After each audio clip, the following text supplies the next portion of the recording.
Hey guys, what's up? So it's been a while since I've done like a phalloplasty informational video of any sorts, and I feel like now that time has passed a little bit, I've kind of been able to process some more feelings regarding phalloplasty, how I feel about it, certain questions that I get asked a lot, I just want to go over again. And I feel like now I can kind of look back at like my expectations versus reality, that sort of thing.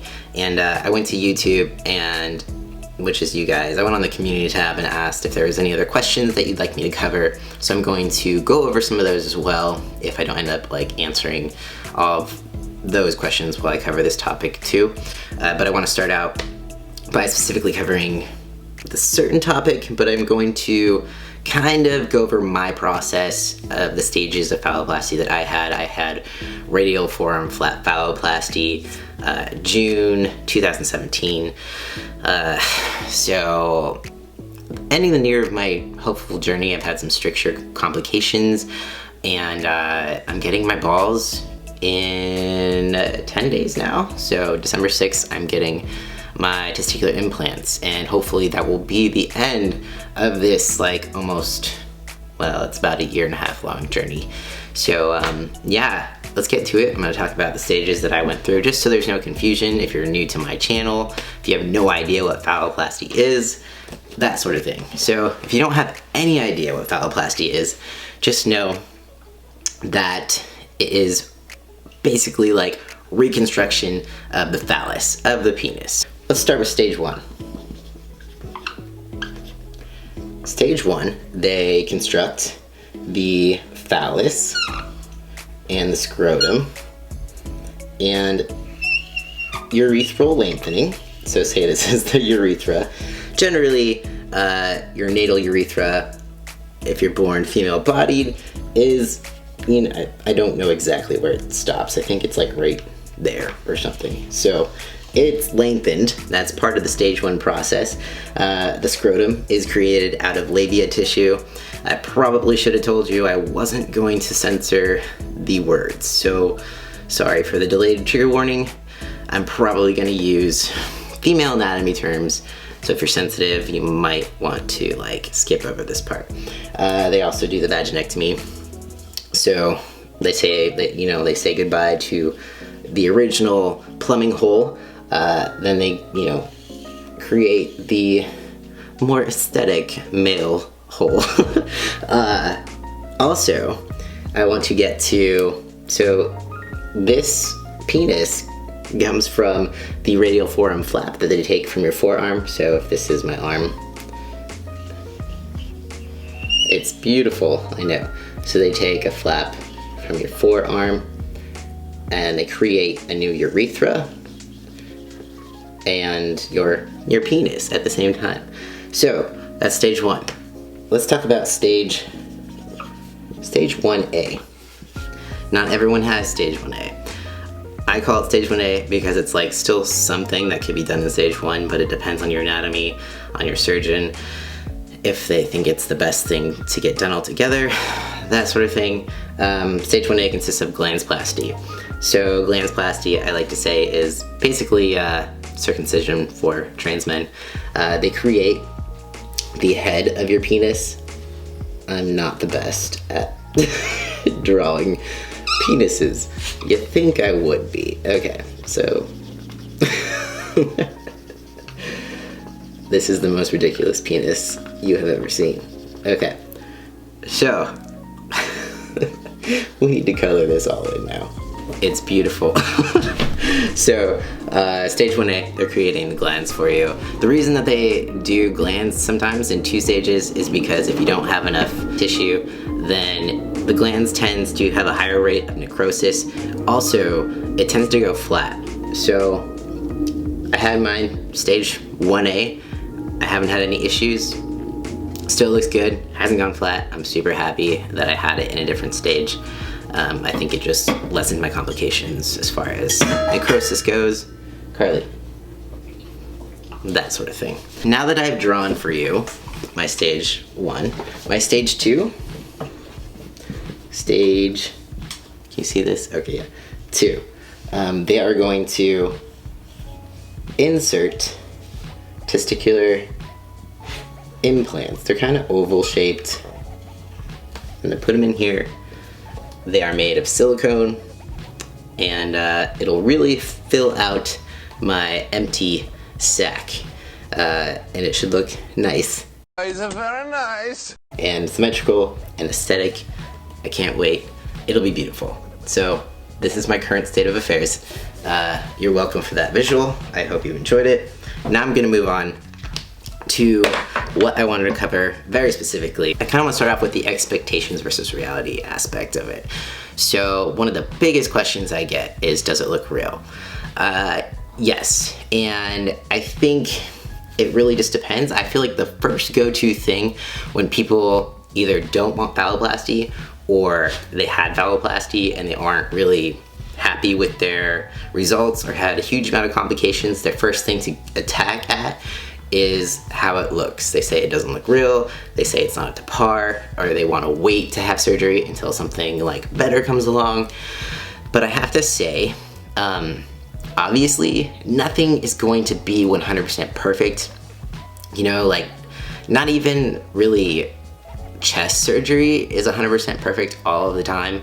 It's still going to be a little bit different. People can get stuck on if it looks 100% real, or they can, you know, keep what you have, which is also not exactly looking 100% real. I think you just have to prioritize what you're looking for in bottom surgery. For me, it was worth it. I feel a lot more comfortable if I'm walking down the street and someone pantsed me, I wouldn't die so much on the inside. I would still be embarrassed, but I don't feel like people would just automatically know I was trans. So, I mean, that's a plus. Also, I can use a urinal, that sort of thing. So, in my eyes, it was like, you know, keep the vajayjay, or, you know, have something that is penis-ish, but with a big ish, like it is a penis. So there. Also, it's something they do for cis men who've lost their penis, and they go through it too. So I don't know if this is helping at all. I'm gonna move on to the next question because I'm getting nervous. The next question I want to really emphasize is sensation. I get a lot of questions about sensation. Can you feel it? How long did it take you to get sensation back? And yes, I can feel it. I do have some numb spots. The left side of my penis is not as good off sensation-wise as the right side of my penis. I do have some numb spots. I can sometimes feel cold, and I only know this because it's starting to get cold out. My hands are very often cold, and I have to pee, and I can feel that my hands are cold just along the base of the penis, at the tip or like the sides. Nothing. Can't feel hot, cold, nothing. Yeah, sensation-wise, I want to talk a little bit more on this topic. This is where I'm kind of telling people who are, well, I mean, if you're my mom, just don't watch this right now. Okay, so let's talk about sensation and sex. It's probably going to be a bit of a challenge initially, figuring out what feels good for you, especially when you bring a partner into play. Although, you know, maybe this partner has had sex with a penis before, or sex with a person with a penis. It's gonna be a little bit different, and they're not gonna really 100% know how to please you. So you're probably going to have to be very communicative and probably show them. And I don't talk about sex very often at all. So excuse me if I turn beet red and start to like stumble on my words.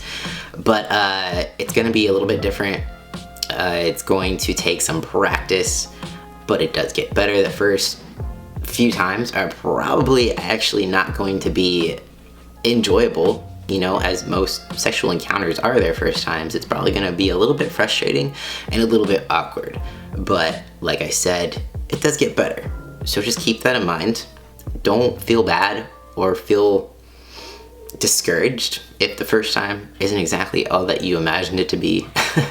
This actually sounds a lot like anyone's first time having sex. The sensation isn't going to be the same as it was pre-surgery. You'll still feel things, but it's not going to be as highly sensitive as your previous dick. It's going to feel less sensitive, but the idea is that you have a dick. So that's where the awesomeness comes into play. One other thing that I want to cover, I forgot this was a major thing that I had no idea about when going into phalloplasty, is a lot of people like myself were only worried about what the forearm scar or what your graft scar is gonna look like. And I didn't think about at all what it was gonna feel like. So the graft feels really tight. It's kind of annoying. It's also caused me like a little bit of wrist pain because of the fact that it is so tight, especially on this side. It's also, I've got some nerves right here.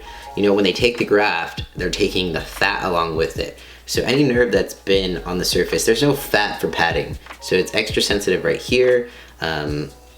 It's, you know, I've got some numb parts of my hand. I'm numb all the way up in here from everything. I'm gonna have a little bit of surgery coming up in December for fat grafting. Hopefully it will help with the tightness of the graft. Also a little bit of, you know, there's like a small ridge up in here that hopefully will make it look less obvious. And then I'm having lymph mapping done, so that'll help a little bit with the hand swelling I get after I work out. It's not too bad right now, but when I work out, my hand swells, so I'll do another video all on that. But I want to emphasize that your arm is going to be tight, and your arm is going to be pretty uncomfortable, especially in the beginning, because you're not used to it. You do eventually get used to it, but just know it's gonna be like that forever. These are just some things to consider when going into phalloplasty. Make sure that you have in mind all the possibilities, any complication, anything that could go wrong. Just kind of expect that to happen, and then if it doesn't, then awesome. I feel like people sometimes go into it too optimistically, and then when something goes wrong, then it's devastating. So yeah, that's probably bad advice, but that's what I did. And I've had complications, but they haven't been super devastating because I feel like they're pretty minor than what my brain was thinking would happen. So prepare yourself mentally for this surgery if you are going to go through with it. I'm gonna turn to some of the questions before I get too far off track. And I wanna make sure I answer as many as I can without making this video like insanely long.